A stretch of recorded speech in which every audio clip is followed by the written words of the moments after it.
আমরা আসলে আজকে এখানে আসি, এখানে পুলিশ সুপার মহোদয় আছেন, আমরা আছি, সদর ওসি মহোদয় আছেন। তো আমরা এখানে এসে যেটা দেখতে পাই যে এখানে ডিজেলের মজুত করা হয়েছে, যেটা একটা আবাসিক ভবন। তো এখানে আইন অনুযায়ী আমরা মোবাইল কোর্টের মাধ্যমে তাকে আর্থিক দণ্ড প্রদান করি এবং আগামীকালকে বিকেলের মধ্যে, যেহেতু এটা একটা দাহ্য পদার্থ এবং এখানে যারা আবাসিক বিল্ডিংয়ে যারা আছেন তাদের সেফটির জন্য যত দ্রুত সম্ভব এটা সরিয়ে ফেলা যায় আমরা সেই ব্যবস্থা নিচ্ছি। আপাতত এটাই হচ্ছে আমাদের প্রথম কনসার্ন এবং এই অনুযায়ী আমরা কাজ করছি। পয়েন্টটা বলছেন, অবশ্যই এটা ভ্যালিড পয়েন্ট যে এই ধরনের একটা কাজ করা এটা অবশ্যই আইন বহির্ভূত এবং সকল ধরনের নিয়ম বহির্ভূত। তো আমরা এ ব্যাপারে আইনানুগ ব্যবস্থা গ্রহণ করছি।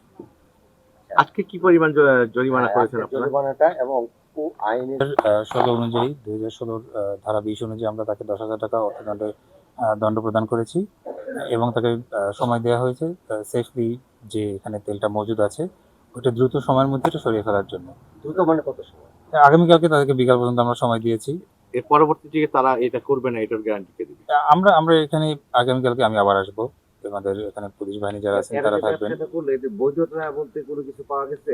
ওনারা কিছু কাগজপত্র আমাদেরকে জমা দিয়েছেন, আমরা ওইগুলো যাচাই করব। যেহেতু অফিস বন্ধের জন্য আজকে আমরা ইমিডিয়েটলি এগুলোর বৈধতা যাচাই করতে পারছি না, আমরা সেগুলো যাচাই করে দেখবো, এরপর আমরা ফার্দার ব্যবস্থা গ্রহণ করবো। এক্সট্রিম মশার কয়েল প্ল্যান্ট ফাইবার দিয়ে তৈরি, ডেঙ্গু চিকুনগুনিয়া বাহি সহ যে কোনো মশার বিরুদ্ধে দেয় এক্সট্রিম সুরক্ষা। না, এখানে থাকবে না, এখানে এটা থাকবে না, এটা এখানে থাকবে না। আবাসিক ভবন কাগজপত্রগুলো তারা দেখালেন, সেটার ভ্যালিডিটি আমরা চেক করব। সেই ভ্যালিডিটি যেহেতু আজকে 26শে মার্চ আমাদের অফিস বন্ধ, কালকে শুক্র পরশু শনি, যেহেতু আমরা ইমিডিয়েটলি পারছি না, ওটা আমরা ভ্যালিডিটি আমরা চেক করে তারপর ফার্দার যে অ্যাকশন নেওয়া দরকার আমরা সেই ব্যবস্থা নেব। আপনারা এখন কি পরিমাণ তেল মজুত পেয়েছেন? ওনাদের ভাষ্য মতে এখানে 18,000 লিটার ডিজেল আছে, ডিজেল মজুদ আছে, যেটা ওনারা অ্যাজ আর্লি অ্যাজ পসিবল এটা খালি করে ফেলবেন। এমনি আপনাদের অভিযানিক দলে কি টিমে এটা পরিমাপ করার মতো কি কোনো ইনস্ট্রুমেন্ট বা ম্যান পাওয়ার নেই? আসলে এখন এইভাবে ওখান থেকে ম্যানুয়ালি মেপে দেখার আসলে এখন ব্যবস্থা নেই। কতক্ষণ আপনারা অভিযান পরিচালনা করলেন টোটালি?